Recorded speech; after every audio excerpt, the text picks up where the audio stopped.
नमस्कार मित्रांनो, मी ज्ञानेश्वर चिकणे. पहा, मी अंदाज दिलेला होता की 22 तारखेलाच अंदाज दिलेला होता. त्या 22 तारखेच्या अंदाजामध्ये सांगितलं म्हणजे 21 तारखेलाच अंदाज दिलेला होता. त्या अंदाजामध्ये सांगितलं होतं आपण की 27 तारखेला पाऊसमानामध्ये वाढ झालेली दिसून येईल आपल्याला. 27 तारखेला पाऊसमान चांगलं आपण सांगितलं. 27 तारखेला जो आहे पाऊस हलका ते मध्यम तर काही ठिकाणी जोरदार स्वरूपाचा सुद्धा पाऊस आपण सांगितलेला होता. तर त्याप्रमाणे इथे पाऊस पडलेला आहे म्हणजे पाथरी तालुका. आणि इथं आज वापसा कंडिशनसुद्धा नाही, इथं असा पाऊस पडलेला आहे. तर पुढील मराठवाड्याचा हवामान अंदाज, तर पुढील 2 दिवसाचा म्हणजे उद्या सकाळपर्यंतचा अंदाज मराठवाड्यामध्ये. तर त्यामध्ये मराठवाड्यामध्ये हिंगोली जिल्हा जास्त पाऊस पडण्याची शक्यता हिंगोली जिल्ह्यामध्ये आहे. तर त्यामध्ये औंढा नागनाथ, धानोरा, धानोरा आणि ह्या तालुक्यामध्ये मध्यम तर काही ठिकाणी जोरदार स्वरूपाचा पाऊस पडण्याची शक्यता. तसेच हिंगोली शहरामध्ये सुद्धा मध्यम तर जोरदार स्वरूपाचा पाऊस पडण्याची शक्यता. तसेच परभणी, जिंतूर, पूर्णा, पालम या तालुक्यामध्ये सुद्धा मध्यम तर काही ठिकाणी जोरदार स्वरूपाचा पाऊस पडण्याची शक्यता आहे. तसेच पाहिलं तर आपण नांदेड जिल्ह्यामध्ये सुद्धा पावसाची शक्यता आहे. नांदेड जिल्ह्यामध्ये लोहा, मुखेड, हिमायतनगर आणि भोकरदन या तालुक्यामध्ये हलका ते मध्यम स्वरूपाचा पाऊस पडण्याची शक्यता आहे. लातूर, धाराशिव इथं सुद्धा पावसाची शक्यता. लातूर, धाराशिव इथे हलका ते मध्यम स्वरूपाचा पाऊस पडण्याची शक्यता आहे. तिथे मात्र जोरदार स्वरूपाचा पाऊस पडण्याची शक्यता नाही.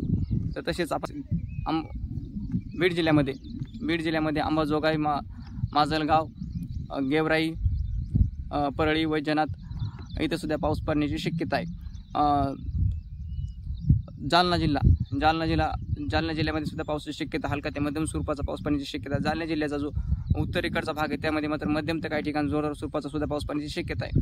तर छत्रपती संभाजीनगर जिल्ह्यामध्ये सुद्धा मध्यम ते काही ठिकाणी जोरदार स्वरूपाचा पाऊस पडण्याची शक्यता आहे. छत्रपती संभाजीनगर जिल्हा, बदनापूर, छत्रपती संभाजीनगर, तसेच खुलताबाद या भागामध्ये सुद्धा मध्यम ते काही ठिकाणी जोरदार स्वरूपाचा पाऊस पडण्याची शक्यता. आता विदर्भामध्ये पहा, तर विदर्भामध्ये अकोला, वाशिम, यवतमाळ या जिल्ह्यामध्ये मध्यम तर काही ठिकाणी जोरदार स्वरूपाचा पाऊस पडण्याची शक्यता आहे.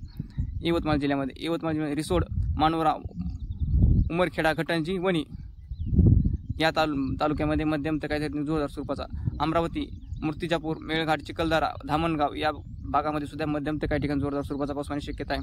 आणि एकंदर जर पाहिलं आपण तर जी नावं घेतलेली तिथं मध्यम तर जोरदार स्वरूपाचा, आणि बाकी ठिकाणी जर पाहिलं नाही तर आपण जी नावं नाही घेतलेली त्या तालुक्यामध्ये हलक्या स्वरूपाचा पाऊस पडण्याची शक्यता आहे. म्हणजे एक पाहिलं आपण तर मराठवाड्यामध्ये हलका ते मध्यम स्वरूपाचाच पाऊस पडण्याची शक्यता आहे.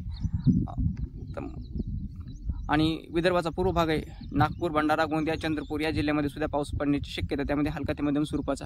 हा झाला मराठवाडा आणि विदर्भाचा हवामान अंदाज. तर आपण पुढे नाशिक जिल्ह्यामध्ये सुद्धा पाऊस पडण्याची शक्यता आहे. नाशिक जिल्ह्यामध्ये नाशिक, धुळे, नंदुरबार आणि ह्या भागामध्ये सुद्धा हलका ते मध्यम स्वरूपाचा पाऊस पडण्याची शक्यता आहे. तसेच अहमदनगरमध्ये मात्र पाऊसमान आपल्याला कमी झालेली दिसून येईल ह्या 2 दिवसामध्ये.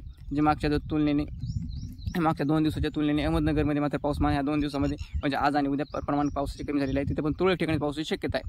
तसेच कोकणामध्ये रत्नागिरी, सिंधुदुर्ग, रायगड आणि ठाणे, मुंबई या भागामध्ये मध्यम तर काही ठिकाणी जोरदार स्वरूपाचा पाऊस पडण्याची शक्यता आहे. एकंदर मुसळधार स्वरूपाचा सुद्धा पाऊस पडण्याची शक्यता आहे रत्नागिरी, रायगड, सिंधुदुर्ग या जिल्ह्यामध्ये. आता दक्षिण महाराष्ट्र, सोलापूर, सांगली, सातारा, कोल्हापूर या जिल्ह्यामध्ये सुद्धा हलका ते मध्यम स्वरूपाचा पाऊस पडण्याची शक्यता आहे. एकंदर जर पाहिलं आपण तर विदर्भामध्ये आणि मराठवाड्याच्या काही तालुक्यामध्ये मध्यम तर काही ठिकाणी जोरदार स्वरूपाचा पाऊस पडण्याची शक्यता आहे विजेच्या कडकडासह. हा झाला आपला हवामान अंदाज. माऊली चिकणे हवामान अंदाज या यूट्यूब चॅनलला तुम्ही सबस्क्राईब करू विसरू नका. धन्यवाद.